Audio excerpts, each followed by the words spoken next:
And I'm going to take Kevin's first. Is he here? Yeah, he's here. He's ready. He's got to get out. You ready, David? Can we steal a few attendance forms? Will you do a prayer? Yes, I have had two. Thank you. Senate bill. What Senate bill? What's the Senate bill from Lindsay Tippin? I have two Senate bills, 30 and one from Tippin's bill. I want to give them to Sam. Well, there's more.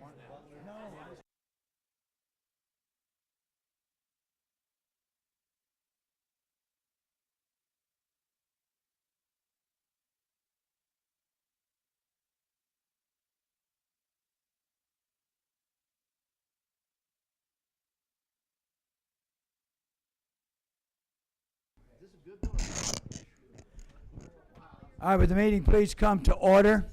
We have a tight schedule today, and so I want everyone, please, if you would, please turn your phones off.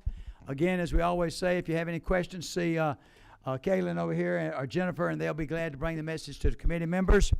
Do we have anybody, this is your first meeting today? Raise your hand. Your first time you've been here? Are y'all teachers by any chance? Huh? Where do you teach? Well, okay, good. Oh, good. Well, we're glad to have you with us. Let's welcome them. We're always glad to have our new people with us. This is the most funnest committee you'll be at, all right? and you could interpret that funny, too. We have a good time, but we're glad to have you with us. Ladies and gentlemen, we have 14 pieces of legislation we need to get out because crossover day is coming. They must get out today. Anything we get in before 5 can get turned in today. So please remember, we have no testimony, these except for 2 bills. We'll have some testimonies the first time they've been heard. Most of the others won't because they've been heard before. Committee members now can ask questions. And today I'm going to stay tough on it. I want questions, not statements. So stay with us where we go today. If I could, I'd like to ask Representative Cantrell, if he would, please offer our prayer for us. Thank you. All right, let's pray together. Father, we commit our time today to you. I ask you to give us wisdom, clarity, help us to all have understanding, and to help the students and teachers and everyone that's involved in education in Georgia. In Jesus' name, amen. Amen. Thank you. All right, Mr. Chairman, Mr. Cantrell, you had a committee meeting this week, and I think you had 3 or 4 pieces of legislation. What was the results of all 4 pieces or 3 pieces? What you're on? Okay. What is 30, 23? All right. 22. All right. 22. All right. We moved HB 17 to be considered by the full committee. We did not have any action on that bill, but wanted to go to full committee. We moved. You're gonna have to help me, Courtney. Was it? Did we have 494? And I'll be asking you, Joyce, next. 494 came out unanimously, a recommendation from our subcommittee.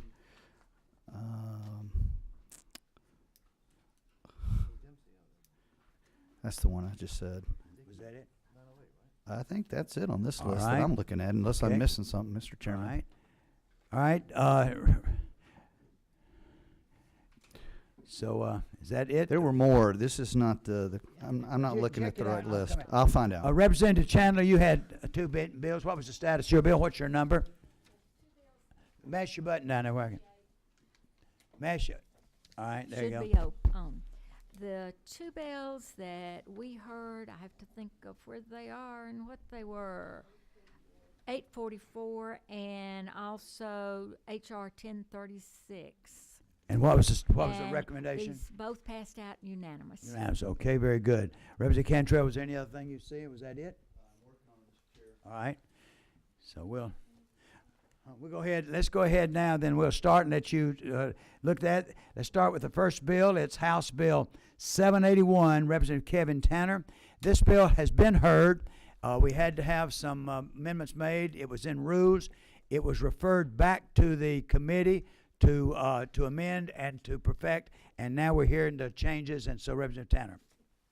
Chairman, yes, I had both H.R. 992, which is a constitutional amendment, and H.B. 781, both passed out of this committee last week, I guess.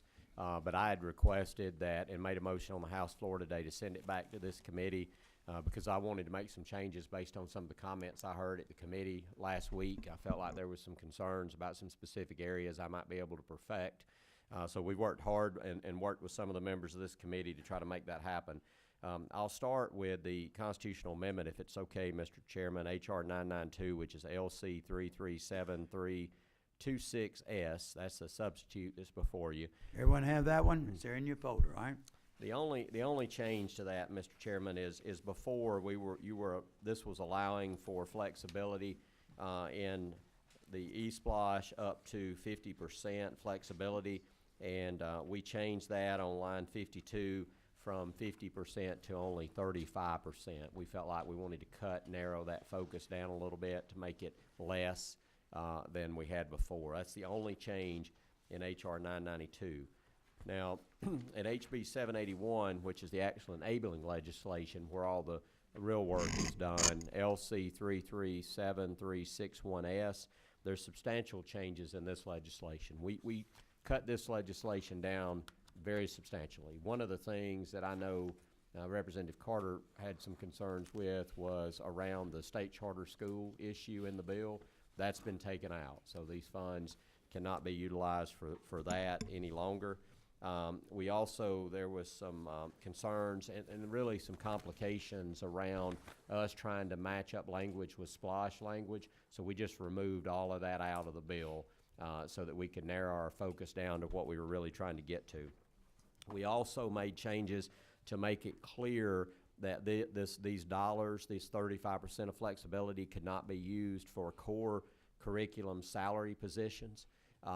This is for those things that are mostly extra, and we also took out school nurses and some other things in talking to some of the members that they had some concerns with.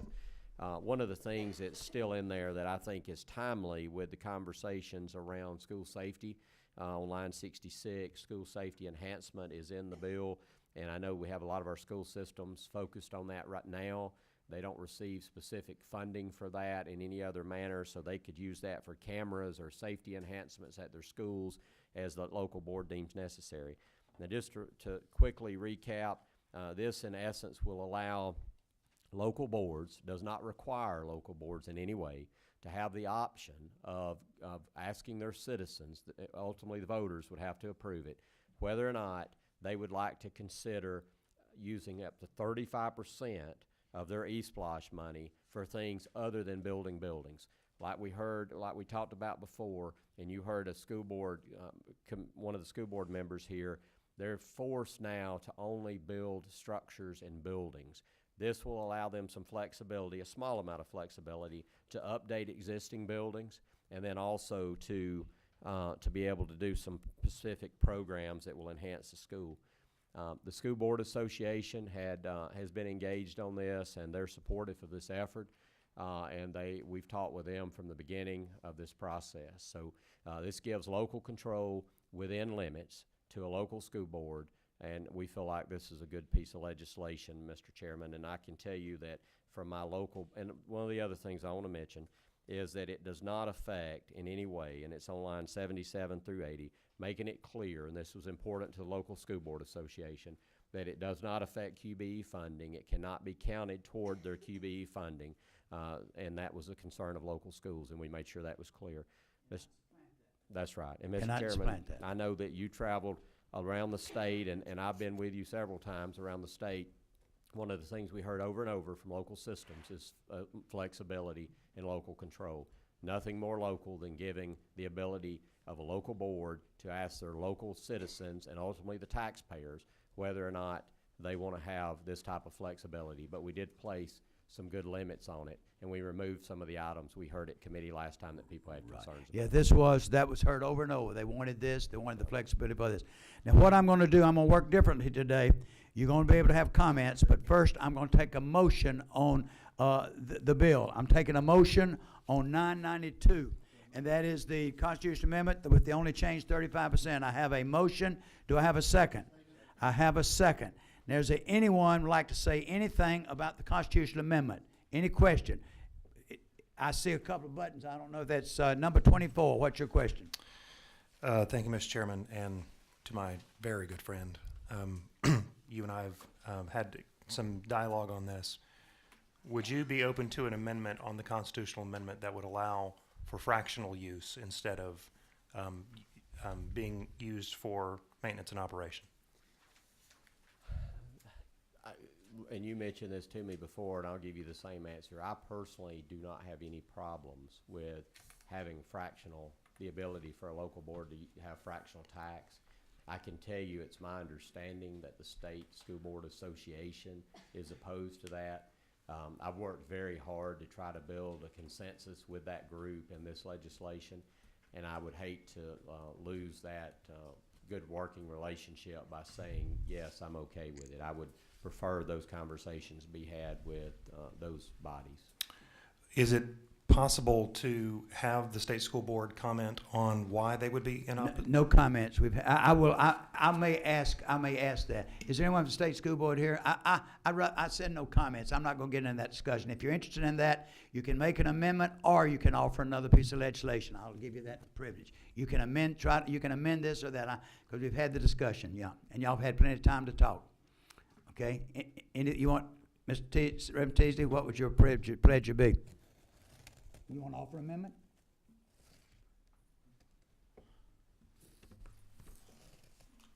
You think about it. All right, number one. Number one. No one? Who's number one? Okay. It was, no. All right, I'm sorry. Number 14. Thank you, Mr. Chairman. I'd just be curious to hear a little bit more about Representative Teasley's thinking behind fractional versus where they are. All right, Ms. Teasley, I'll let you, that's that question, I'll let you make that answer that, okay? So this gets back in somewhat to a discussion we've had over the last several years, whether or not to consider a fractional SPLOST either on a local county SPLOST or on this case, an educational SPLOST. And it was something that the House considered a few years ago and failed to gain support required. And the members who had promoted that said, we would like the flexibility to be able to, because if we don't have a full penny's worth of projects that we want to put forward, we would like to have the flexibility to request less than 1 penny. And the decision of the House at that time was we didn't want to provide that flexibility, or at least that was, it failed to garner the 2/3 necessary. And so it would seem appropriate to me that if local districts are looking for the flexibility to add maintenance and operations, why would they not also want the flexibility to ask for less than 1 penny? Well, one thing that we said, when you go to the voters for a SPLOST, you list the items. It could be the amount you go for. As far as I'm concerned, that is a fractional amount. Instead of asking for this amount or that amount, what you ask for, and you put it to the voters, and the voters approve what you ask for. That's my opinion, and that's what I think the school board would say. Is a school board member here? Is there somebody from the Georgia School Board Association? Angela, you want to comment on that? I won't allow that. Sam, I'm going to allow that for you. Thank you. Come to the podium, please. Come to the podium, please.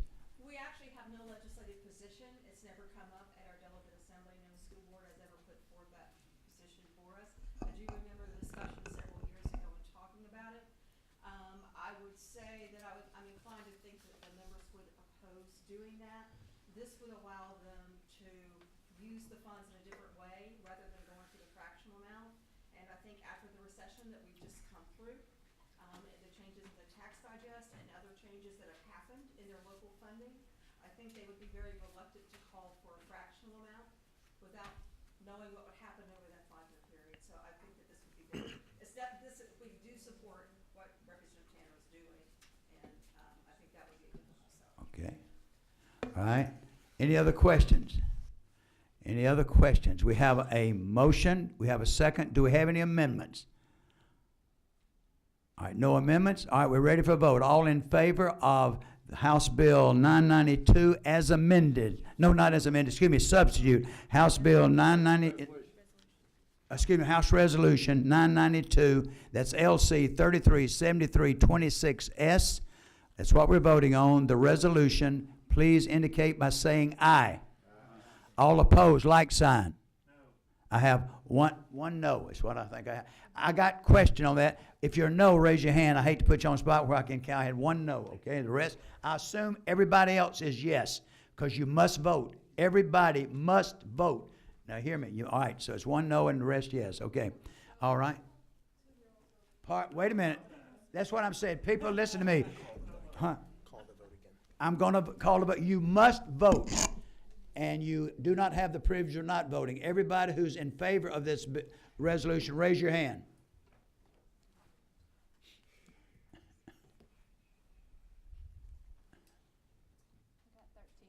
How many?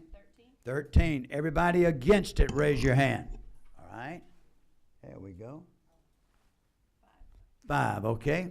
Everybody, okay, thank you. 5 noes and 13 yeses, so it does pass, all right?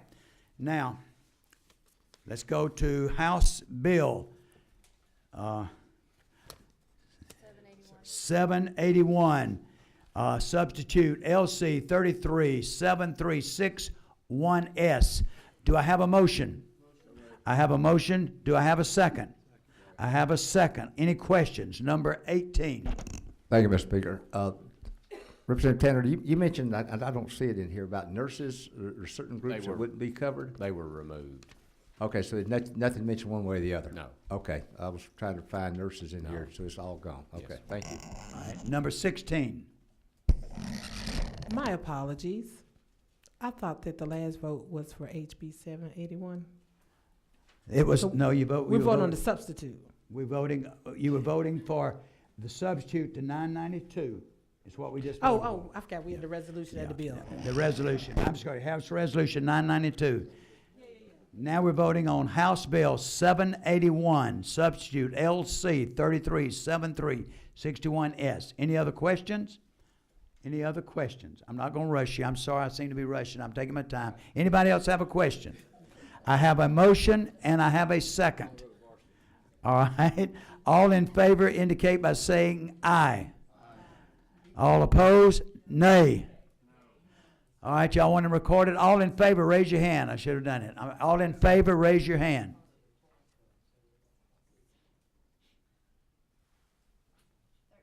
How many? 13. All opposed, like sign, raise your hand.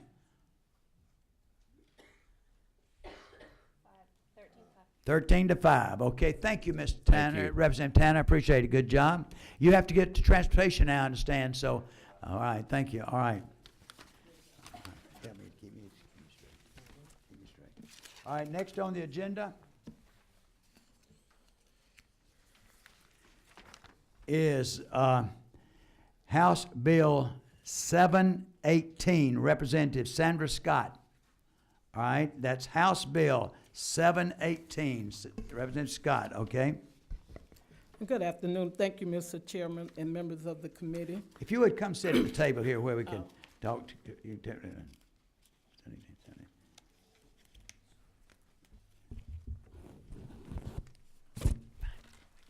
Okay. Good afternoon. And thank you, Mr. Chairman and members of the committee. House Bill 718 is a bill related to compulsory attendance so as to excuse the absences of students with parents in service of the armed forces of the United States, the reserves, or the National Guards. This is a substitute bill.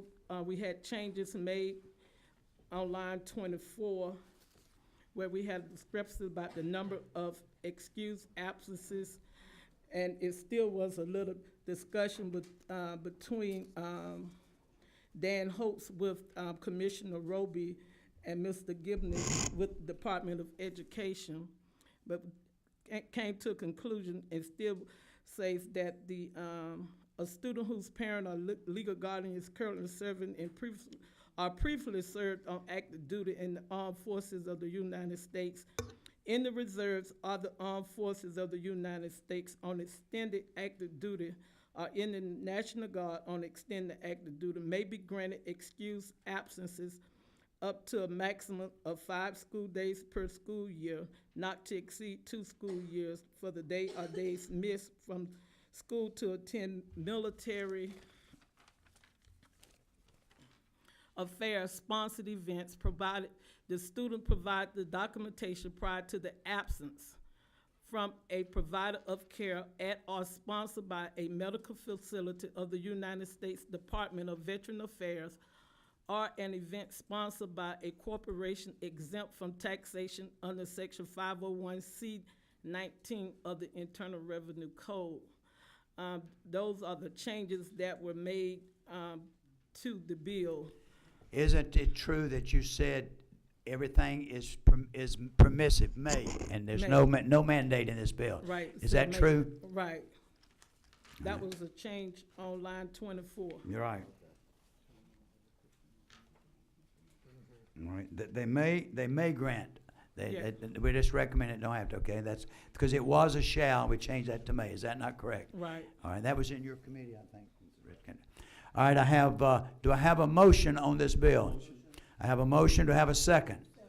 All right, any questions? Number 26. Thank you, Mr. Chairman. Representative Scott, on the line 21, where you say a student or whose parent or legal guardian is currently serving or previously served, does previously mean that they are out of the service now? Right. Then can you give me some example of what they might be excused to go see if their parents are out of the service? Well, out of the service, we have soldiers that are coming back from combat, and they have gotten out of the military for health reasons, have been seriously injured over in the war, and they come back. They are no longer in the military, but they still affiliated with the military as veterans coming back home. And so they have all types of sponsored events for soldiers and their families, and so that is what it's speaking of. Okay, thank you, Mr. Chairman. You had another question? You said no? Is that it? All right, number 19. No, I don't need to ask a question. I was gonna give a friendly question to him. Sir. I'm okay. Okay. Any other questions? Did that get yours, Chairman? Okay. I have no other questions, and I understand this is for active and those inactive. And what you're saying, if I'm not mistaken, is many of them come back, they have a lot of problems, social problems, mental problems, the children do. They may have been lost limbs, they may be being treated, and the children may have lost a parent, the children are having mental problems, and this is to allow this to help them. Is that not correct? That's correct, sir. Okay. All right. All in favor, please indicate by saying aye. Aye. All opposed, like sign. All right, it's passed. Thank you. All right.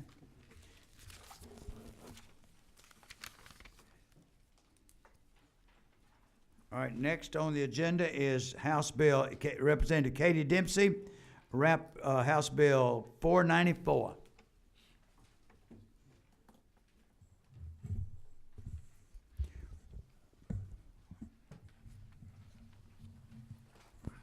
Thank you, Mr. Chairman.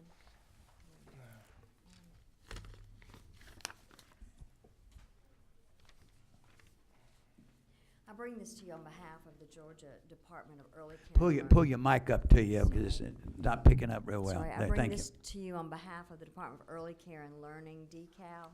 DECAL currently licenses and regulates approximately 4,700 child care programs throughout Georgia with an estimated license capacity to serve approximately 360,000 children. The primary purpose of this legislation is to make adjustments necessary by recent changes in federal law and regulations required for a large federal funding stream. It also has several administrative and cleanup clarifications within it. The first thing, the most important part of this bill actually is that it changes the one-year criminal records check portability provision to include a mandate that any employee or director that has not worked in a child care facility during the preceding 6 months within the portability period undergo a new background check.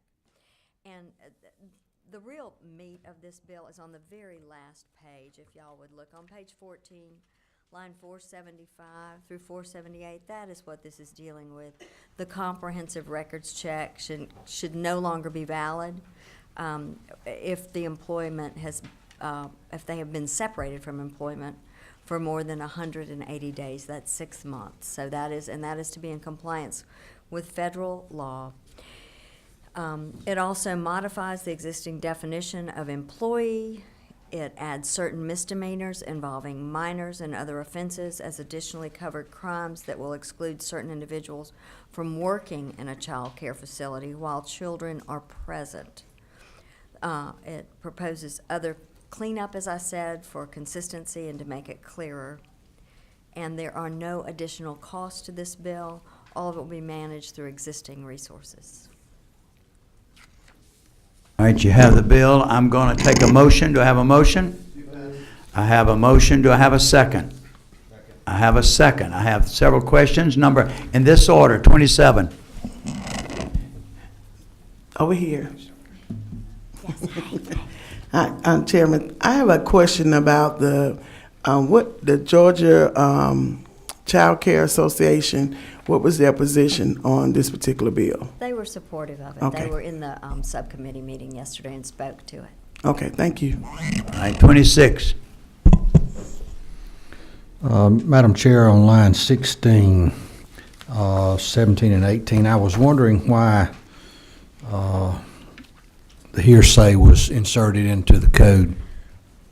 It is there because these are for the emergency order proceedings. When that happens, it's very quick in all actuality. They are temporary, a 21-day maximum period for closures or placement of monitors within the facility. They're only issued in the most extreme situations that would be like the death of a child that is unexpected, not medically anticipated, a situation involving imminent danger to children. But if this is appealed and that hearing must go forward, it has to happen within 48 hours. Sometimes those who need to testify, like a pediatrician or a police officer, cannot get there quickly. The maximum time is 48 hours. So in order to move as it needs to make sure that the children are safe and the facility is okay or closed or temporarily closed if necessary, it will allow for hearsay, basically, for testimony from that officer, that pediatrician, whoever, but they do not have to be present for it. One other question, Mr. Chairman. Wouldn't another word for hearsay be gossip? Well, in certain situations, but I believe this is the legitimate term for it within this. And this is all about coming into compliance with federal law right now to ensure the federal financial stream that we have right now in Georgia. All right, thank you. Thank you. All right, number 20. Thank you, Mr. Representative Chairman. Constance. I'm going to piggyback on Representative Benton here because I'm kind of in agreement with some of the questioning he's doing. Was there any discussion as to maybe extending the time period for which that kind of hearing can be had instead of looking at admitting hearsay, because that really concerns me, Right. Well, and maybe extending the 48-hour period? I think it's dealing with the fact that children might be in imminent danger and exposed to care providers that should not be there. So, but I do have legal counsel here from DeKalb, and Okay. Okay. Christy Bearden and Ray Higgins are both here to clarify that. Sure, thank you for that question. As she said, Ray Higgins, I'm Deputy Commissioner for Finance and Administration. Christy Bearden here is one of our legal officers, an attorney on staff who also oversees the criminal record division. To the point we're talking about, it goes to a law that you all passed a few years ago that gives us the ability to do an emergency closure, and that's only when a child is in imminent danger or a death has occurred. And in that law, as I understand it, the hearing has to occur within 48 hours. So this particular provision about the hearsay would only apply to that hearing, and whatever action, let's say that the agency goes forward, and correct me if I'm wrong here, and we prevail. It can only be, it's an emergency closure potentially, but it's only for 21 days. And then the agency has to act, and that's the normal rules of evidence would apply during that time frame. And part of the reason we move forward with doing this, in addition to what she said, as I understand it, it would match up to other preliminary type court proceedings in the statute as well, like preliminary hearings associated with probable cause, things like that. So it would only be to do it within that 48-hour time frame that's in existing law, and it would only be for that emergency closure hearing, not of all of our other actions. Anything you want to add to that? Yeah, get your question. Let me follow Go up ahead. there. And so obviously we don't have the subsections for this part of the title. So you're telling me that this would only, what it would trigger this is an extreme situation, a death of a child. Absolutely. Absolutely. Death of a child or imminent danger, and that was the whole point of the law a few years ago in those extreme situations. Yes, sir. That gets your question. All right, anyone else? I see no other lights on. I have a motion and a second. All in favor of this bill passing, please indicate by raising your hand. Everyone must vote.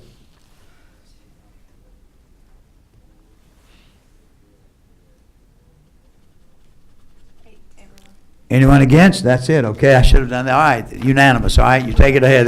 I'll learn. Now, I tell you, I was hurrying to get these bills in by 5 o'clock. It is 5 o'clock, so we're not under. So you'll have to wait till tomorrow to get your bill turned in the morning. But at 10 after we open at 10, so I'll go ahead now. We won't try. But this one, I think this one won't make it with it. No. So okay, thank you so much.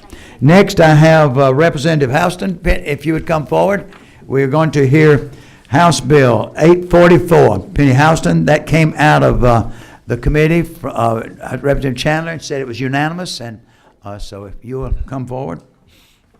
Thank you, Mr.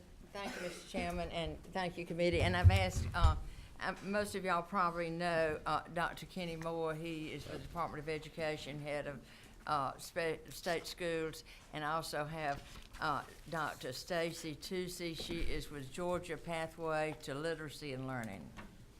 And I'm just really excited to bring y'all House Bill 844. As you probably know, and have probably heard, that children who are deaf and hard of hearing in Georgia are in a crisis. Children that are placed in special education because they're deaf or hard of hearing, only 3% of those kids are reading on grade level.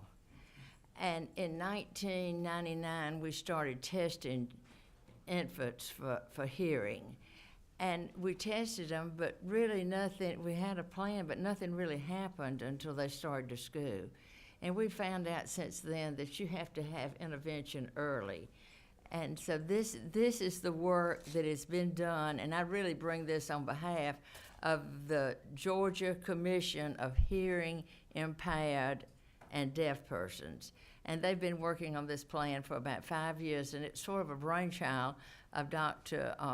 Brenda Fitzgerald's before she left. It was really important for her to have from birth to literacy to all children in Georgia. And it's sort of like, I'm sure y'all heard it yesterday, one of your members here, I think he's, no, I see him over there on his telephone, but Dr. Representative Rickey said, we've got to remember that all Georgia children are our children. And I thought we need to remember that. And if you look at the bill, and I have them here to answer questions, because I'm sure you probably have some questions, and they are really the experts. And like I told them the other day, they've done all the work, and we've had a committee. Like I said, they've been working on this for 5 years, and I am just a pigeon carrying the bill. And they have done the hard work. So if you look at the bill 844, Section 1 really does deal with definitions. And one thing great about this, everybody has agreed on it. The American Sign Language parents and the children who have deaf and have language as a way of communicating, everybody has agreed.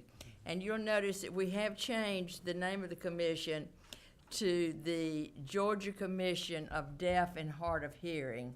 And throughout the bill, we refer to children who are deaf and hard of hearing, instead of the way that they were referred to in 2099 as hearing impaired. And it's deaf and hard of hearing. And they're referred to that all through the thing.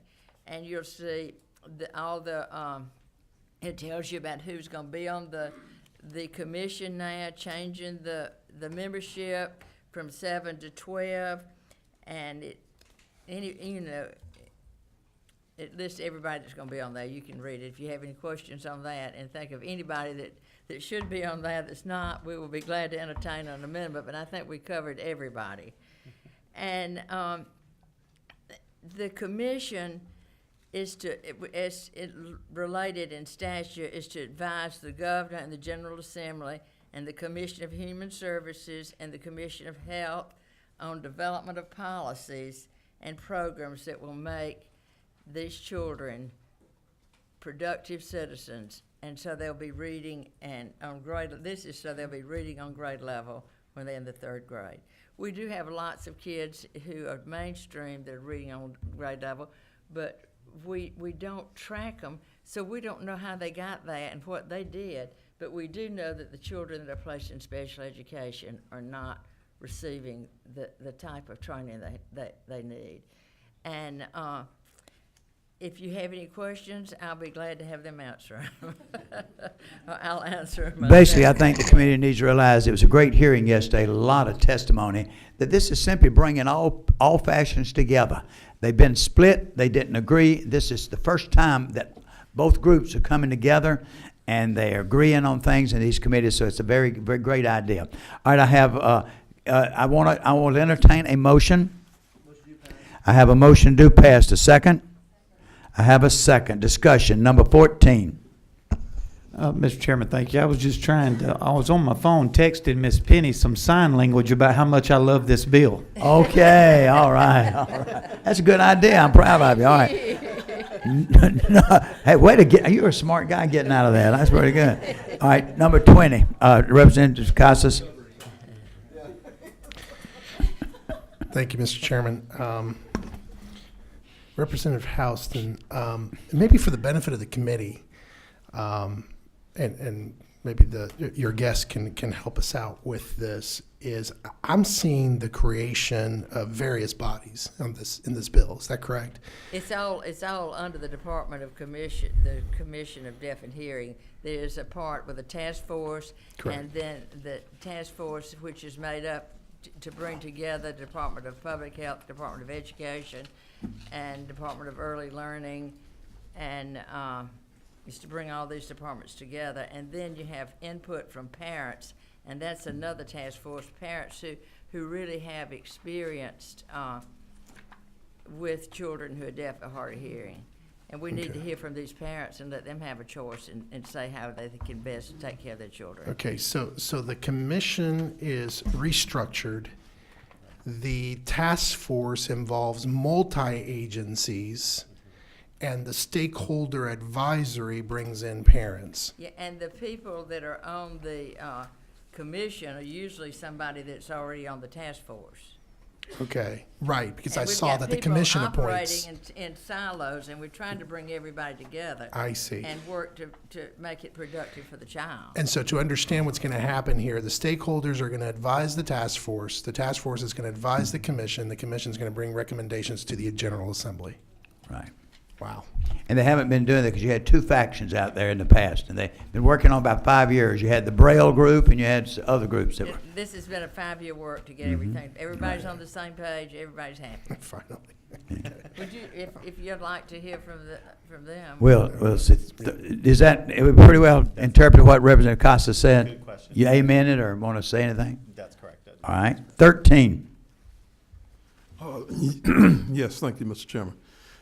I am trying to see if this bill has any correlation to the bill that we ran out of here or was voted on in the House a few days ago to reduce the suspension rate of kids. Yes. Is there any This is correlation not the purpose of this bill, but however, what they're going to be doing, if there is a problem with what you were concerned about with vision, with the hearing, this would address it before they got to the first, second, third grade where you're talking about. That's what I'm trying to say. Yeah, this is not, they won't be doing this in that bill, because hopefully this work that will be done before, so this should address some of your concerns you had earlier about the hearing. This is to try to stop those 15,000 kids from being expelled for 5 That's days. you- by that's starting my by point, the time yeah. they're born. Right. Because we found out that a certain part of your brain, 80% or 90% of your brain is developed in the first Right.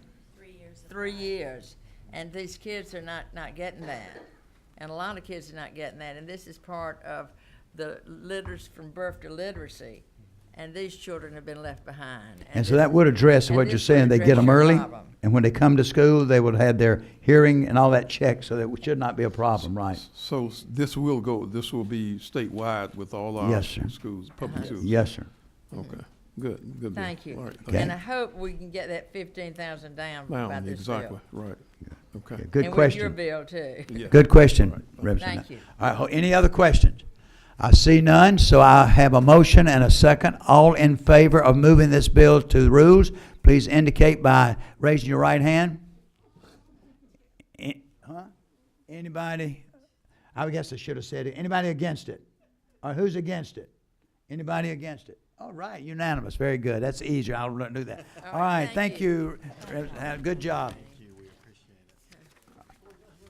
Representative Dickey, I'm going to put you down because yours is the first time we've heard it. So I'm waiting on because we had this is the first time we've heard yours, and Representative Brockway, it's the first time yours too. So I'm going to go if I could, and Representative Chandler, your first time. So I'm going to skip y'all and go to House Bill 1036. Huh? Resolution. House Resolution 1036. Pardon? Well, all right, I'll take her later then, okay? We'll come, if I could then, I'm going to ask, if I could, point of person, I'd like to ask 963, Representative Buzz Brockway. Present yours.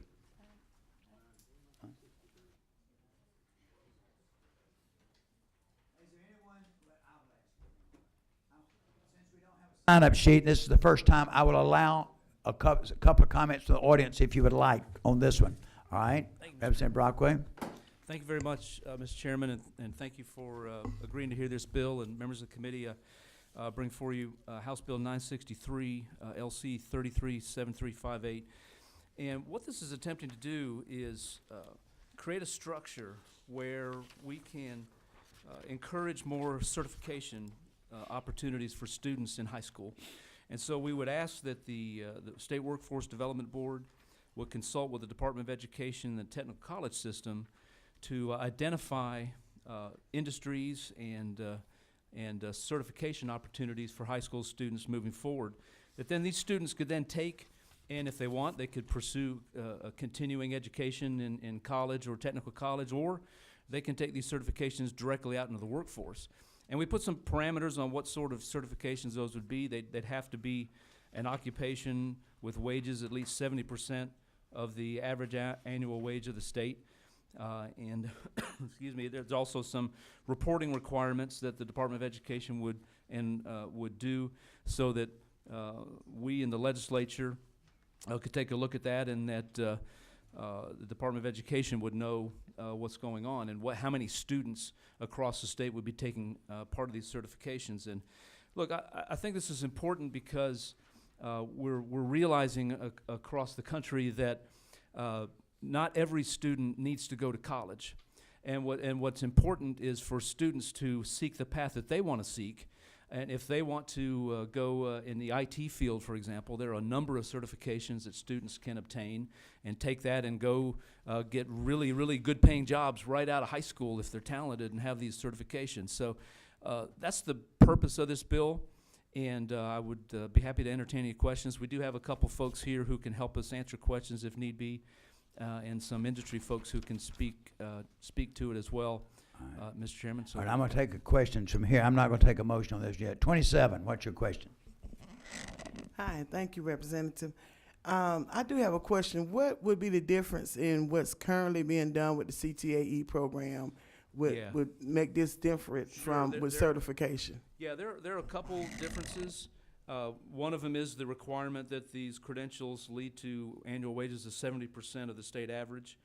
It would also, there's a couple other things that are going on differently. We're requiring that this list of credentials that are identified be actually distributed to high schools, so that all the high schools know here are these certifications that we're encouraging to be worked on. And then of course the reporting requirements back to the legislature, to the governor, and the distribution, the publishing of this on the DOE website. So it's more proactive than what we're currently doing. And it's also, I mean, you see on the bill we've got this list of content standards and focused programs of study. Those are still there and will continue to go on, but this broadens it up to a number of other industries that students could avail themselves of.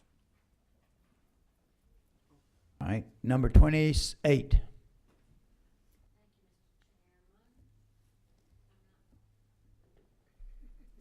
Now, would this impact the effort that's going on now to move CTAE under the technical colleges?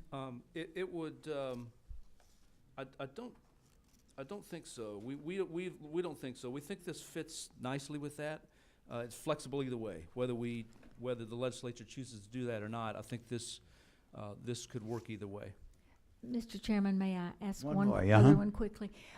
Would there be a need to do that, or am I putting you on the spot if this bill passes? No, I think I would think there still is a need because we need to identifying this list, working with the State Workforce Development Board, the Technical College System, and the DOE.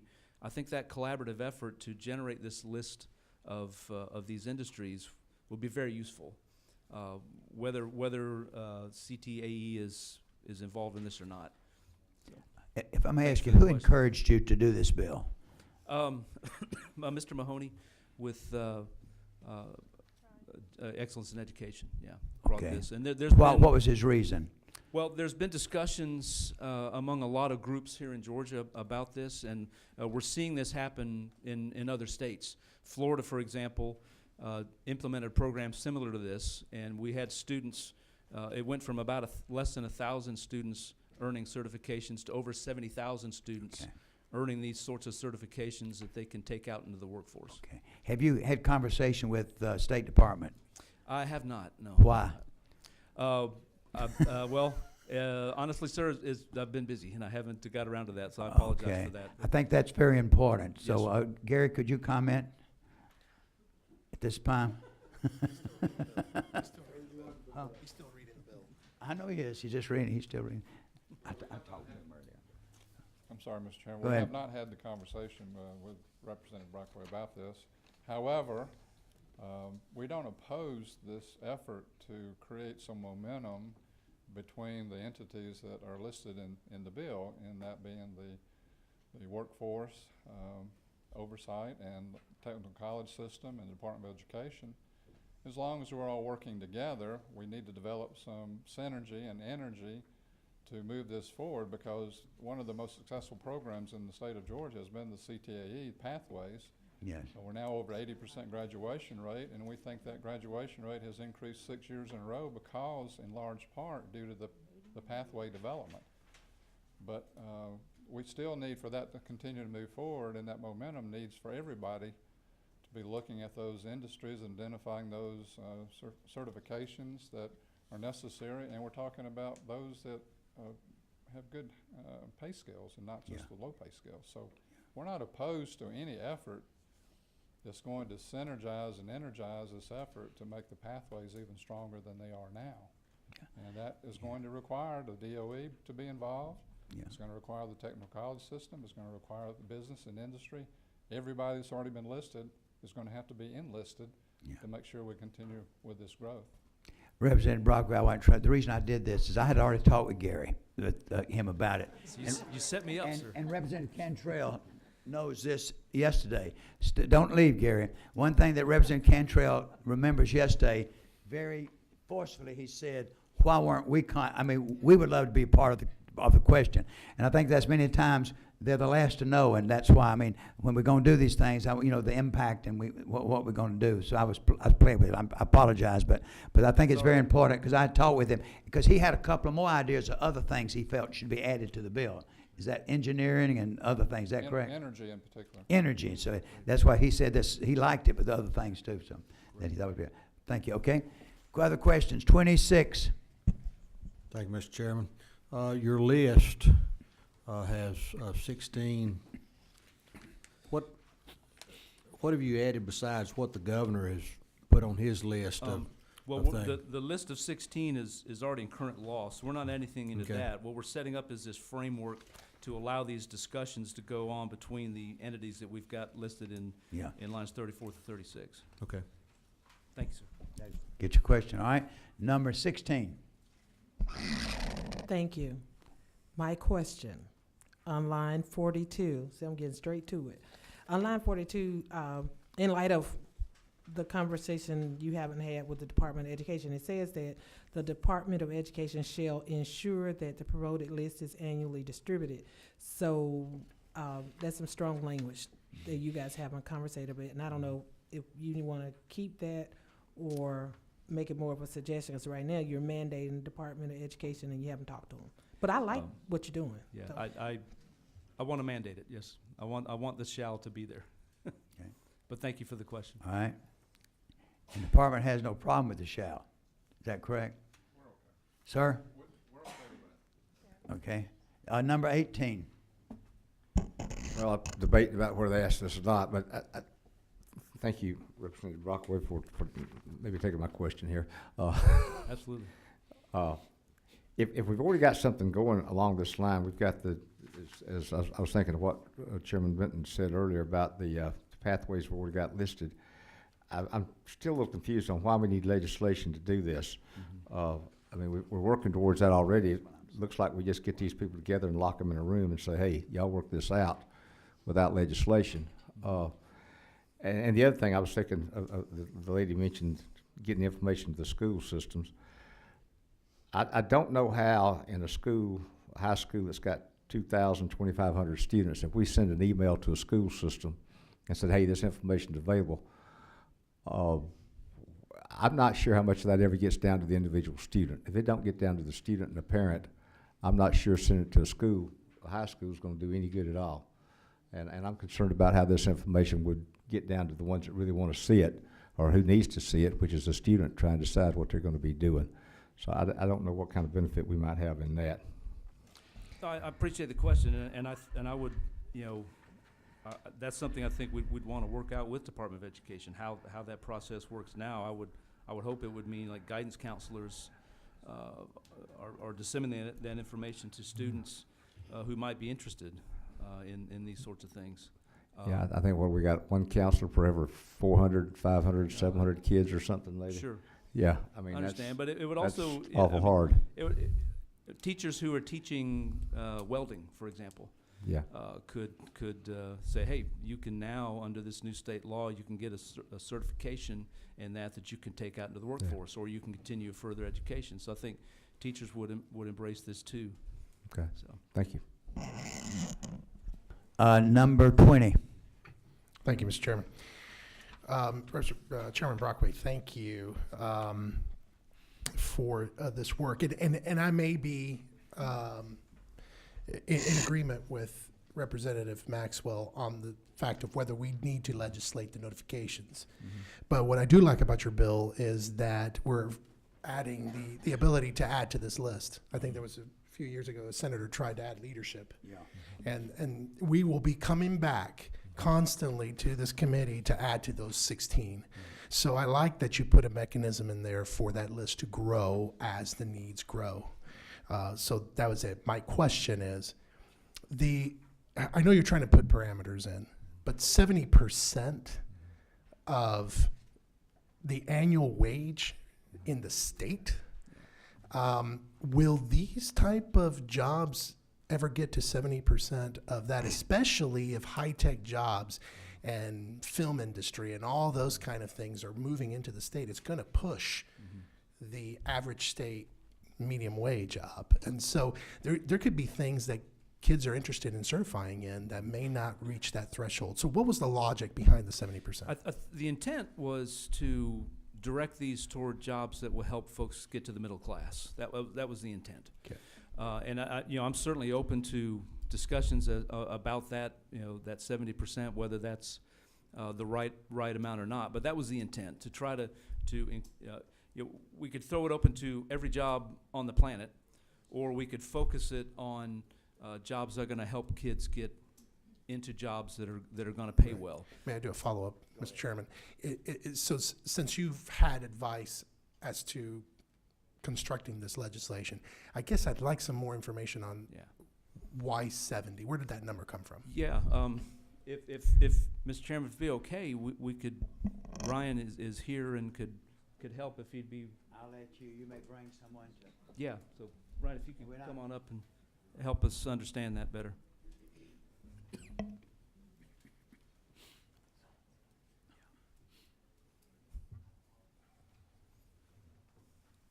Thank you, Mr. Chairman, and thank you for the question. The 70% threshold, to what Representative Brockway was saying, is primarily designed, as he put it so eloquently, to get students into pathways that lead to the middle class or higher. I believe the average wage, and I don't want to misquote this, but I believe the average wage in this state is such that 70% of that would still allow for a pretty good latitude in terms of the jobs that could qualify for this. So it certainly would be amenable to things like pre-nursing or manufacturing, logistics certifications, or financial certifications, IT, but still have some leeway for things that are a little bit less, that are still prized by employers in this state. That it? I need a follow-up. All right, one more. Thank you. Why not 50%? Well, what? I think I'm just trying to find out where that number came from. Yeah, we're open to that. I mean, I'm certainly open to that. I think 70% was just a number that I thought gives us some parameters. Okay. So I'm certainly open to another number. 50% would be fine. 60%, 40%. I mean, I think we're trying to narrow it so that it's not, not every possible certification under the sun, just so that we don't swamp these entities with an unlimited number of possibilities. And trying to direct it toward good paying jobs is what the intent was, and picking another number is fine with me. All right, 23. I'm sorry, Mr. Chairman. I was going to respond as well, or not, as appropriate. 23, do you have a question? Have you talked to the State Workforce Development Board? Are they on board with this idea? We believe they are, and there's a lot of interest in this. A lot of interest in this. Hey, you've talked with them. They're behind it. I have not talked to them. Okay. No, sir. Okay. Representative Belton, I can speak a little bit to the broad support for the bill. This is actually something that comes not specifically out of my organization, but out of work that was even done back to the Governor's Education Reform Commission on how to promote and ensure that students are having access to high-value industry certifications that employers want and that are going to give them a leg up for college and careers. And so dating back to that process and ever since that process, which was 2015, there's been a desire by employers and by industry trade associations as well to do something to help prioritize and promote that. I don't want to speak to any individual trade group or employer, but I can say there are a number of folks who have expressed support for this. Some of them are here today. And if they wish to speak to that, they're happy to do that as well. So, All right, 27. Yes, I just wanted to comment on the, I think Chairman Maxwell had asked about distributing the information out to the schools and parents. And I know that this summer, this DOE worked on a website that actually lists out the CTAE programs across the state. And that's one of the mechanisms that can be used as well. All right. Last question, 2020. Thank you, Mr. Chairman. I didn't realize that we have a resolution that we're going to be discussing soon, and Representative Kendrick actually put in the resolution what the average salary of a Georgian is, and it's $45,420. That's Resolution 1036, Yeah. Mr. Chairman, which we're going to hear very soon. Yes, 1036, yeah. I would feel better if that provision simply said it matched the average salary of the state. That it's an occupation that would allow a student to make what an average Georgian makes instead of 70% of that. Sure. I am fine with that. Okay. If the committee wants to amend it to that, then that is good with me. I would think based on the feedback, Representative Casas, that we've heard from employers, that would be amenable as well to the broader community out there also. Very good. You know, what disturbs me, and I want to help my friends. I got two bills here today to both committee members, and they were dropped yesterday, and then I'm trying to help them out and get them on the calendar. And so no one has really had the chance to discuss them, and they're very important. And I think we've got to be careful what we put out there. They're very, very, both the authors say they're very important, but if they're that important, why haven't we had time to discuss them? And everybody I've called said they hadn't seen it until today. So what I'm going to do, I can call an emergency meeting, but I'm holding this bill. We're going to have the hearing. I'm not gonna take any action on it today, because I think this is critical. This is too important. It's too important. I like the idea, I like it, but I want to instruct the author to get with the State Department of Education. I'd like to get with Matt Arthur, with the technical college, and then see where we're going from this and make us a recommendation. I can still call a meeting, emergency meeting in the ante room and do something to move it if we need to, because we still have a day. But I'd like this done as quickly as possible. But Gary, I don't hope I'm putting you on the spot and we get mad or whatever, and I'll leave it with y'all. But that's the chair's discretion. I just think it's too vital to move something that we get him on the floor and put you on the spot. I don't have to put you on the spot, because I see the concerns of the committee members. The committee, anybody object to that? Okay, that's my decision. So I instruct you, I'm holding it, get with them, and if we have to, I'll call a meeting, because I'm gonna have to call it one or two, further to a couple of bills. That's my, Thank you, Mr. Chairman. Thank you so much. I appreciate it. Thank you. All right. Does anyone in the audience feel like you want to speak right now before we do that? Feel like you just have to speak about that one? Anybody in the audience? Okay. Now let's go, if we would, to, I'm going to take House Bill, unless anyone's in a real hurry, I'm going to take House Bill 908, Representative Robert Dickey. Is he here? Did he leave? No, he just walked out. Oh, I'm sorry, okay. I didn't mean to put him on. I'm sorry, Roger. I'm sorry, okay. Huh? Is Representative Kendrick, she's here, okay.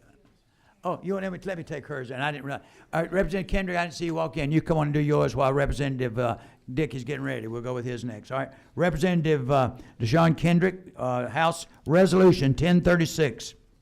Thank you, Mr. Chair and members of the committee.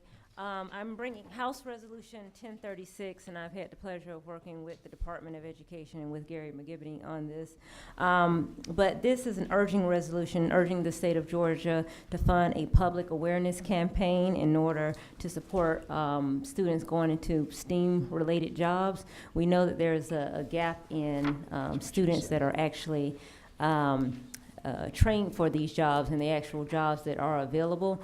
And so this is to urge the state to come up with a PR campaign so that students in schools can be encouraged by people who look like them and people who have went into STEAM-related fields in order to drive more students to choose those particular classes, those particular fields, but also to educate the parents on how important it is, since tech jobs are the jobs of the future. So that is essentially what 1036 does, and there's some statistical information that is in there in case you needed to know sort of where Georgia stands on that. Any questions? And State Department had no problem with this one. They helped them with that. You helped her with that, I understand. And that came out of your committee. And yeah, and she said it was unanimous. So any questions? I see none. Do I have a motion? I have a motion. Do I have a second? All right, all in favor, please indicate. All against the bill, please indicate by raising your hand. Okay, unanimous. Thank you. Okay. All right, go ahead. All right. Thank you. All right. Next one, Chairman Dickey, yours, and this is House Bill. This is the first time, House Bill 908. Representative Dickey. Thank you, Mr. Chairman, members of the committee. Got Al Stewart from Goodwill Industries here, also to maybe speak to the bill. But this bill's about finding a pathway and a way for Georgians to attain a high school diploma. 12% of Georgians between the ages of 25 and 64 have less than even a GED. Georgia has the 10th highest rate of adults ages 18 to 64 without a high school diploma or a GED. So that's over 670,000 Georgians. At the time of admissions to prison, 52% of Georgians inmates had less than a GED. And so 37% of people who did not graduate from high school received means-tested benefits from state and federal government. So as you know, we have had a tremendous issue of dropouts in our high school, and those Georgians, many are trying to get back into the workforce, what I call non-traditional students. Some of them drop out, so maybe even working but trying to find a pathway for more higher paying jobs, promotions within their companies, and finding out without a high school diploma, they might be at a dead end position. So I was approached by Goodwill Industries, a great nonprofit here in the state of Georgia and all over the country that really works with Georgians to try to get them back into the workforce, promoted within the workforce, give them skills and ways. And they said, I think we're seeing this program, and you've got a Excel Center in your packets from what Goodwill did in Indiana and Indianapolis, and said, we'd like to try this program in Georgia, that we think we can be successful, that's successful in Indiana, and Goodwill has these wraparound services that they're already doing on the ground here in Georgia, helping non-traditional older students get into the workforce. As y'all know, you cannot stay in high school past age 20, and so we're trying to find a mechanism to try to get those a high school diploma. And Mr. Chairman, I've worked with Bonnie Holliday over at the Department of Education, and Betsy's been very, very helpful drawing up this legislation. It wasn't as simple as just raising the age for high school students. So lots of other things to come into play. You know, a lot of industries, our technical schools are providing avenues for GEDs for many students, but in a lot of companies that just doesn't quite cut it. So I just think our commitment to education here in the state of Georgia, we're very committed on a high school level to get these high school diplomas, and I think we ought to be just as committed for students that maybe made a bad choice, dropped out of school, flunked out of school, went another pathway, and now trying to better themselves getting back into the workforce. And so I'm not trying to reinvent the wheel. This thing is working very, very well in other parts of the country, and Goodwill came to me and said, we want to replicate it right here in Georgia. It's a proven track record, and you can look at this Excel, and I know we're short on time, so I don't want to spend a lot of time going through it. But you can see this is in Indianapolis, and I'll just let Al Stewart here from Macon, a friend of mine for a long time, who works with Goodwill, do a little explaining of what Goodwill does, what their vision for being able to give these young people a high school diploma. Al? In 2016, the Goodwill Industries across the state of Georgia put 33,000 people to work. To put that in perspective, in 2016, the entire state of Georgia only put 116,000 people to work. We also have 5,400 teammates throughout the state that work for Goodwill. And we accomplish this by using our various structured training classes and partnerships with organizations and institutions. And what we're proposing with this bill is to help these people that have been lost. And we're proposing to use the Indiana Excel Center model that there are 11 of these done in Indiana, and then there's one in Mississippi, one in Wisconsin, and 3 that are about to take off in South Carolina. And this Excel model has been very successful. The graduation rate for the Excel program is above 95%, and 70% of the people that get out of the Excel model are employed and at a 50% higher wage rate. 38% of them are in post-secondary education, either college or technical college, and they're working closely with the technical colleges and the colleges to even try to create dual enrollment for these type individuals. You know, I guess the main thing here is that it's imperative we stop this cycle. We've got a downward cycle, and I've been working a lot with the Department of Corrections, the Goodwill Industries do across the state. And the problem that we have with a lot of these reentry type people is they're not given a second chance. And the way to give them a second chance is to get them a high school diploma and then help them to further education, get them to a medium income level. They've been so successful in Indiana that they've helped reduce crime rate, and they've taken people off the government subsistence, and it'll show you in that brochure. So I just think it's imperative that we do something to stop this cycle, and we change it in Georgia. And we believe with this model and with Goodwill and the organization that we have across the state, we can make it happen. Mr. Chairman, I'd go through this bill very quickly if you'd like me to point out some things that Betsy. All right. It's really not much on the first page. Flip over to the second page. It's changing the age limit, line 50, residing in the state who is 20 years or older and has not attained a high school diploma.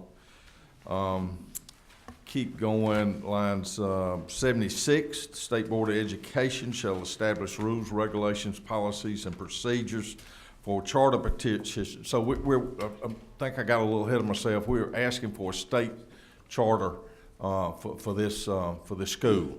Would be the simplest thing to do, a state charter school. Continue on page 4.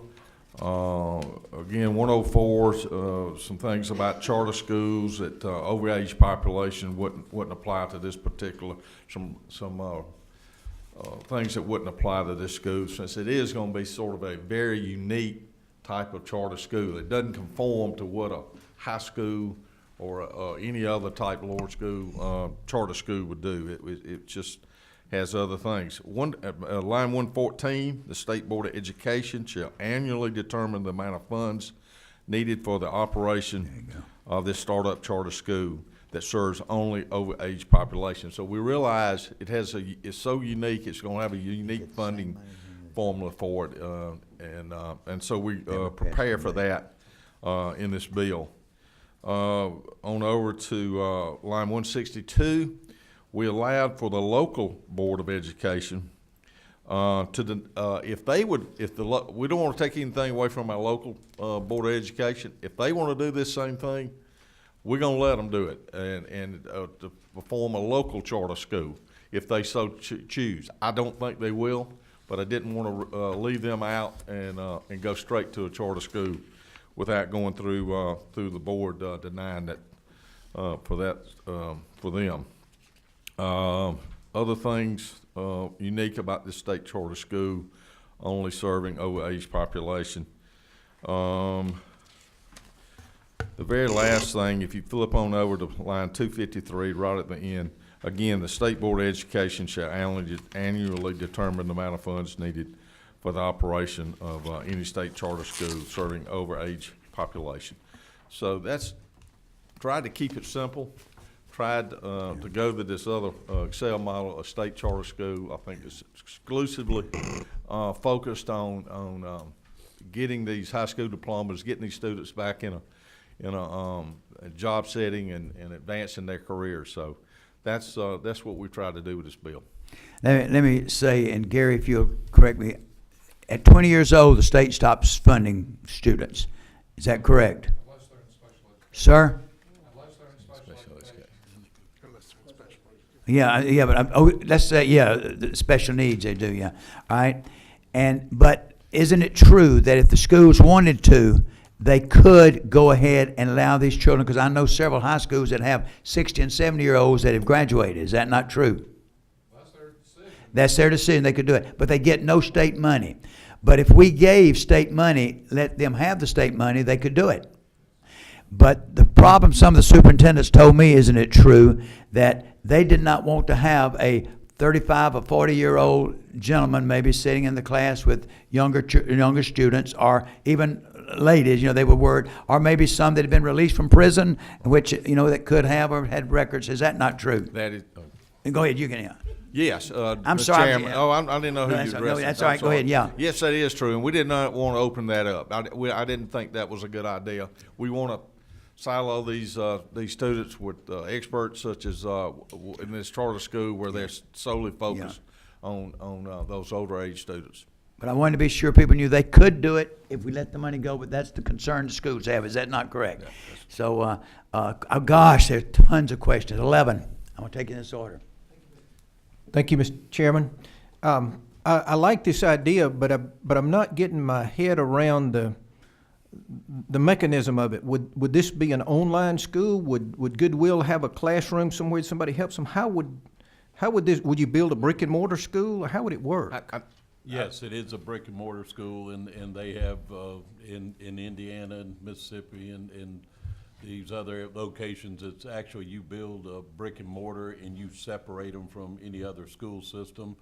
And it's a regular school system, it's an accelerated system, and we do total wraparound services with them. We not only have coaches and mentors that coach them as they're going along. The reason they've been so successful is they mentor them and coach them after they graduate and help them into the technical colleges and colleges, and that's why it's been so successful. Let me follow up. So we would build one school, and if I'm in Valdosta and it's in Atlanta, I'm gonna have to come there to go. No, sir. We would have the ability to put one possibly in Atlanta, put one in Macon, put one in Savannah. We need to see a fiscal note on this. Yeah, I was gonna ask This you is to getting comment. way up there. I don't understand that part of it, Mr. Chairman. Okay. I love the idea, but Yeah.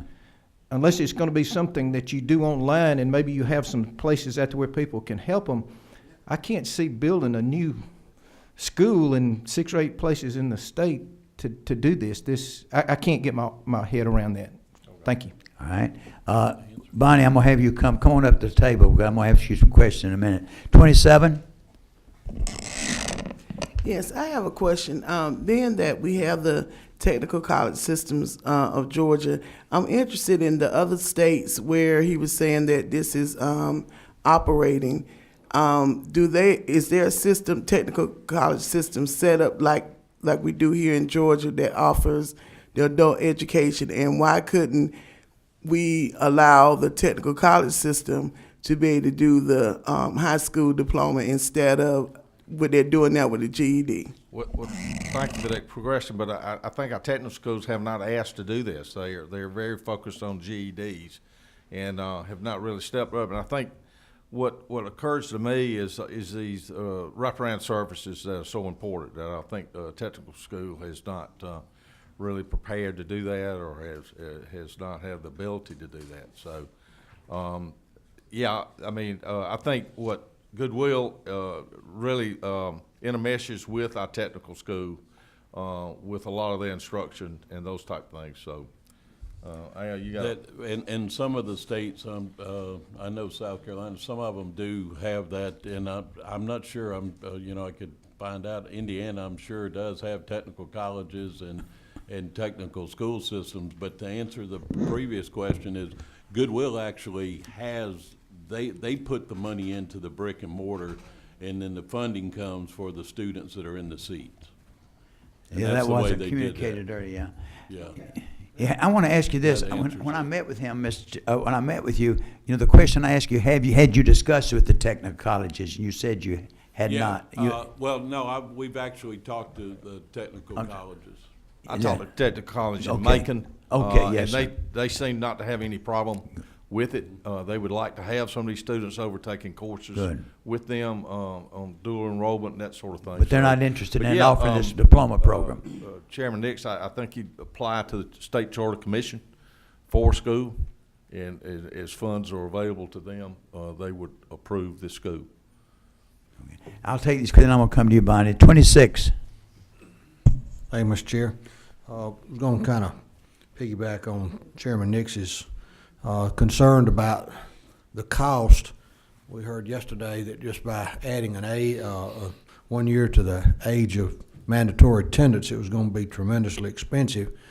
I was wondering about, we looked at the locals, if we could form this in maybe a kind of a night school, and let the systems that wanted to do that, and they could import students from other counties that didn't want to do that. That would be a way to come about that. The buildings are there and they're not being used at night, that type of thing. But the cost, I think, is going to be, especially for the teachers to come in there to teach them. Bonnie, could you, I have 2 or 3 more, I'm going to get you 16-2, I'm coming to you. Talk about cost, what you think. If you got a mic on there, tell us what you see, and because I know you always right up there with us. What do you think about it? Well, I don't know how much it would cost. It would be a partnership between Goodwill, and they would put funding into facilities. And then the way the language is currently written is the state, namely the DOE on behalf of the state board, would come up with an appropriate funding amount that would be subject to appropriations. So to both of your points, which are well made, that's going to be the rub. We could approve one of these schools, but we can't allow it to open if it doesn't have any funding. So it's a mitigated risk in that if the state sees that this is a worthy investment and money is appropriated, the school would be green lighted. If it doesn't, then we'll hold until the money's there. But our role in this was just we support the intent and the philosophy behind serving students that have aged out of the system. I mean, we think the bulk of them, and Mr. Stewart can speak a little more to this, but it would sort of be, think of it conceptually as 13th through 18th grade. Those kids that are in that pivotal period where they've aged out of the system, they can't draw any more QBE funds, so the districts can't support them anymore. But there's such a gap in our workforce and in our academic environment that we felt like this we could catch them. This will not be like any other state charter school. We would be a vehicle for these schools to exist, but they'd technically be adult students. They don't pull QBE funding, so they're not subject to the statewide accountability system. They're just a completely different animal. They're subject to different funding, subject to different accountability standards. But there's a great need, and when you look at it from an investment perspective, I think if money is appropriated, then any one red cent that we invest in getting, a 21-year-old an academic diploma, even over a GED, would be an investment well spent on the back end. Y'all remember when we passed House Bill 91, but it was the fact these 27,000 children had failed to graduate because they had missed 1 point on a test. You remember the graduation test? And you remember that as of today, 14,000 students have gotten their diploma. These children, you remember, could not get jobs. Walmart, you remember the girl that testified before said, I was with Walmart, and she called crying, you remember, and said, when I got that diploma, they promoted me to a management position. So what you're saying, these diplomas are vital. You're exactly right, and there are a lot of them out there. So, yeah. All right. What? We've got the chairman of Education Appropriations. He ought to be able to come up with the money. Yeah, that's why I'm letting him. Yeah. I figured it's just he's gonna print the money. It's ready. We'll find. Let's take these other questions. Thank you, Bonnie. Anything? All right, 20. I'm going around now. 2. So the age is 20 years or older. Is there a cutoff age? I did not put a cutoff age in this. So if I would think that if we are using state funding for this, there ought to be a cutoff age, because at some point there's a difference between a child who's in those gap years, who have dropped out of school and needs the opportunity to be able to go back and earn their GED or their high school diploma, and an adult who's been out of the system for many, many years and whose other options might be to get the GED and then enroll in some other type of technical or college. Yeah, I mean, I just thought, I think once you get at some age, you would not find benefit in your time to invest your time into a high school diploma. But I just thought it'd let the individual determine that. I mean, I guess what you're saying, the state shouldn't invest their dollars at age 65, maybe. But I think education's a valuable thing for whatever age you are. I just think it helps in so many ways. So I hated to put a time limit. I mean, an age limit. We could if there's a strong thought of it, but yes, most of them will be age 20, early 30s, I would assume, and that's just an assumption. I think that's been the historical thing. I know of a couple who, seniors that had wanted their diploma. They were like 55 and 60, got it. They were tickled, and I know one where the Rotary Club paid the state part where that child that senior could go. So there are ways you could do it. Number 16. Thank you, sir. Yes, ma'am. So the only question I have, you have language in here that would allow for the charter school to be authorized through the local school district. So, and you want them to go there first? and you have all that laid out. But if the local school district authorized this special school, would it still be a state charter school? No. Then it would just If be a- the local wants to set up this type of school for older age students, let them go for it. I'm good to go there first. If they don't want to do it, I don't think any is asked so far in state, Gotcha. and so we'll go this state charter route. So, Okay. Well, I but want to we thank want to you. give them the option. Yes, I want to thank you for bringing this bill because we do know that individuals will have a greater opportunity for income earnings with their high school diploma versus a GED. So thank you. That's the point of this whole thing right here, Representative. Just see a lot of value in that high school diploma. You know, one thing that I'm wondering, is that, and I think this is a question we're going to have to ask. If GED's getting to be so unappropriate and and employees don't want it, we may need to be looking at a bigger picture. Why offer the GED? And we have found ways now with our Move On When Ready, we're allowing students to take the exam. If they pass it, exempt the course. I mean, we've allowed so much flexibility. I think it may be time we want to look at eliminating the GED and maybe just saying we're going to the diploma mill for them. So that's just throwing that out. Number 23, you've been holding very patiently. Thank you, Mr. Chairman. Just two questions real quickly. So how much did it cost in Indiana? How much are they spending on it?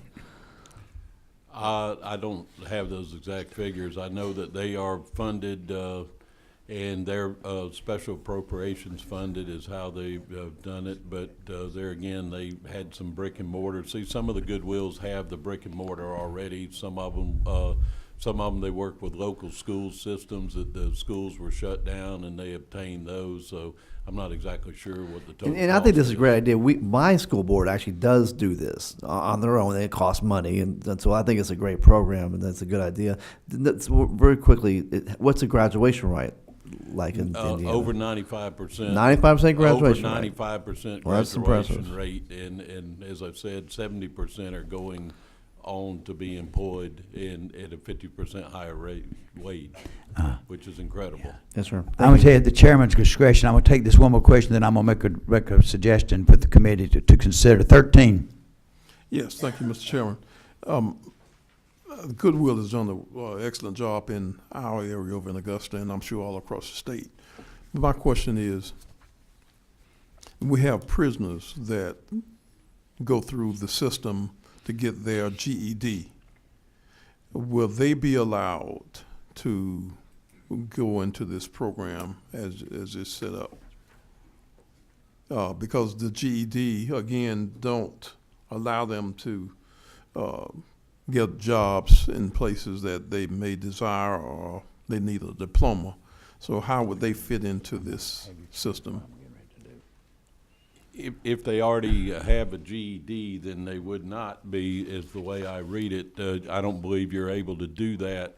However, we work with the prison and the Department of Corrections quite a bit, and we talk to them, and the governor's Office of Reentry is totally behind this, because what we can do is, as we work with them, and we have a 22-year-old that's in this situation right now, we can take him and put him in this program and get him a diploma. But if they already have a GED, you won't be able to get a diploma also, as I understand it. Okay. All right, what I'm going to do, the chair is going to do this. This is a lot of discussion, and I don't think we're ready. But I want to do this. I'm going to ask Vice Chair Casas to get with you, Mr. Chairman, and get with you, Bonnie, if you would, Gary, if you would, and I'm going to ask you to bring Matt Arthur in, because I think this thing could be broader. And if you want to, David can bring in a superintendent, what he wants. But I know crossover is critical, and we want to do that. But this is a great, I mean, all of us, I think, want this, and I think it's a good idea and want to help these students. But maybe bring a superintendent or whatever. But I'm going to probably have to call an emergency meeting Monday morning or something, but to get a couple of things done. But if you don't mind, I'd like to do that, because I think we'd be making a big mistake now to move this forward. I don't want to throw you on the floor among all the piranhas out there when they're trying to attack this. So I love it. So if you would do that, Reverend Cassis, if you'll get with them and do that. All right. So is that okay with the committee? All right, let's move on. Two more things. Thank you, Bonnie. I'd like Mr. for you and Chairman. Sam, I'd Thank like you. for Sam, while Bonnie's here, I don't want to keep her. I want to let you know, Sam had a great idea. He was talking about his bill that he had about the, the virtual charter. I'm appointing 3 study committees today. You need to know this. Boy, I'm taking a lot of liberty. But I'm asking Sam to be on this committee. Randy, I've talked to him. He will be chairing it with Sam. They will be looking at it. I'm going to have you, Bonnie, and they will decide who else. I'm asking for the manager. The management company will be a part. I'm getting a list. The board company for the virtual school to be on the committee. I'm bringing in some teachers, and Randy will get with you with Sam, and they'll decide what group. And I want to talk about that piece of legislation for the audience, the committee that don't understand. We were talking about why the virtual schools that are having some problems, about to be closed, and we wanted more parent input, and we want to take that bill and perfect it a little bit too. So is that?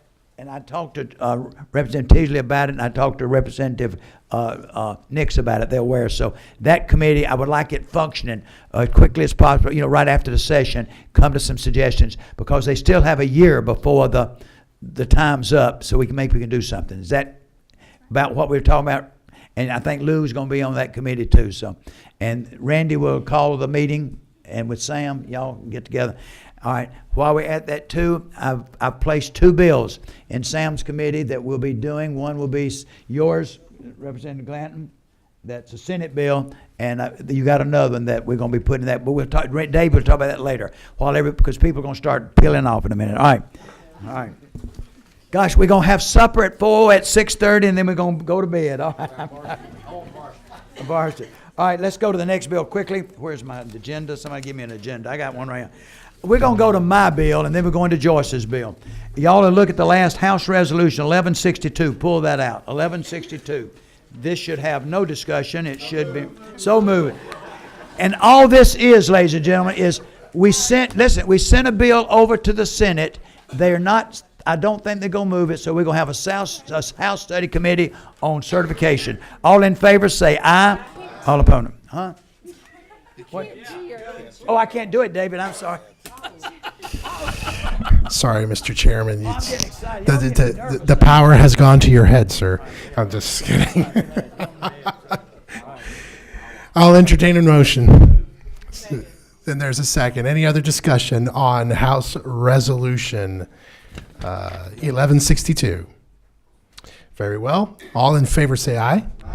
All opposed? Your resolution now goes to rules. Good. Let's go to the last one. Right, Representative Chandler. If you would please come to the podium and present House Bill 971. This is it. I'm with you, Howard. Let's go. I'll try to be fast, but as I start, let me just say that I am an avid supporter of public education, but I am even more so an avid supporter of young people, and that's why I bring you this bill. Gary McGivney has been wonderful to work with me on this bill, as always, and he has made a number of suggestions that we have incorporated that make a difference in the bill. If you will look at the bill, just let me make a few comments about the different sections, starting on line 13, going to 22. This is simply restating part of the Governor's Educational Reform Commission's report, and it is saying, if you go down to line 18, that school systems need to make efforts to allow kids to come in and take PSAT and AP test. You may or may not know that College Board only allows these tests to be administered at schools that have certain accreditations. So many times that leaves out private schools, a number of private schools, and it leaves out our homeschool young people. And in case you don't know this, that NMSQT is the National Merit Scholarship Qualifying Test. And the way a student gets to become a National Merit winner is to start by taking the PSAT in the 11th grade.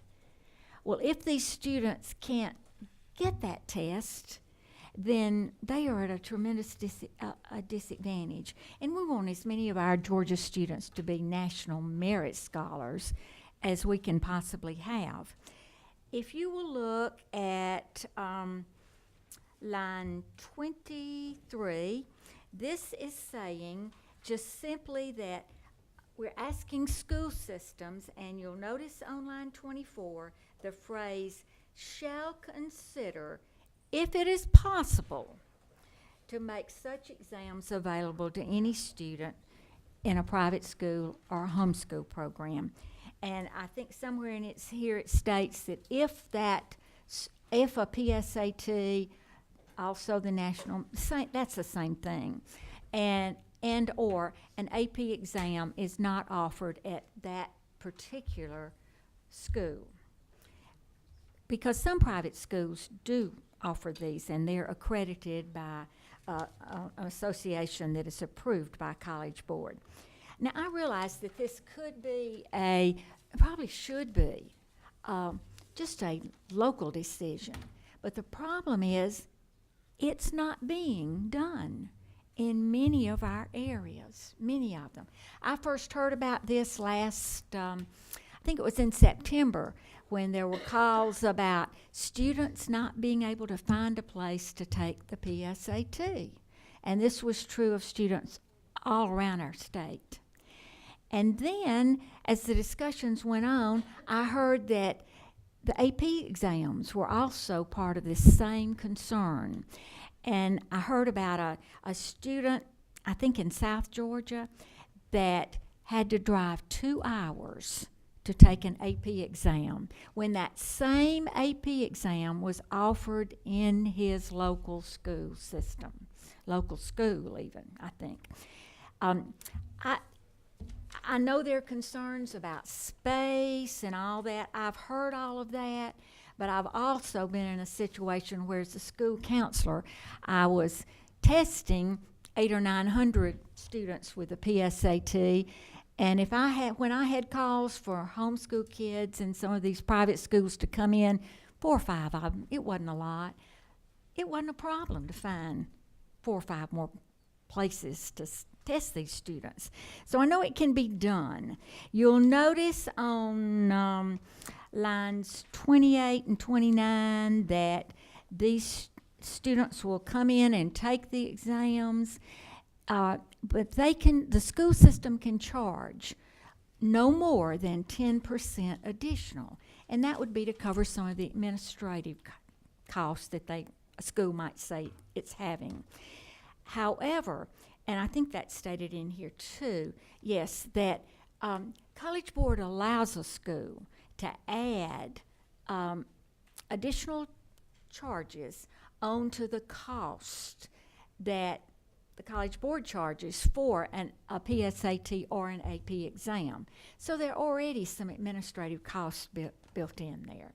And then if you come down to line 33, 34, right in there, you will see that rather than saying that a school system or an individual school has to place information on its website to tell these folks when tests are going to be given and when registration is and the registration procedures, we're saying on line 34 that they shall post this, and I believe it says when possible, on their website.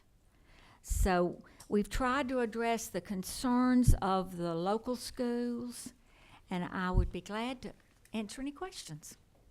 Do you have any questions? As you know, any questions? I see no questions. Anybody have a question? All right, have a motion? All right, have a motion and a second. All in favor indicate by saying aye.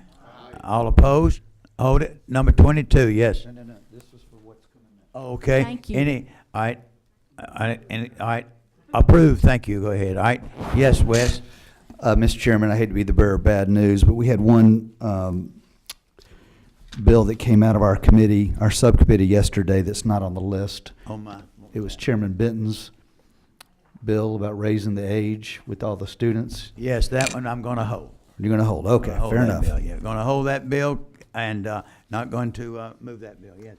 I wanna say now before we adjourn, we probably are gonna have to have another meeting, in the, maybe Friday.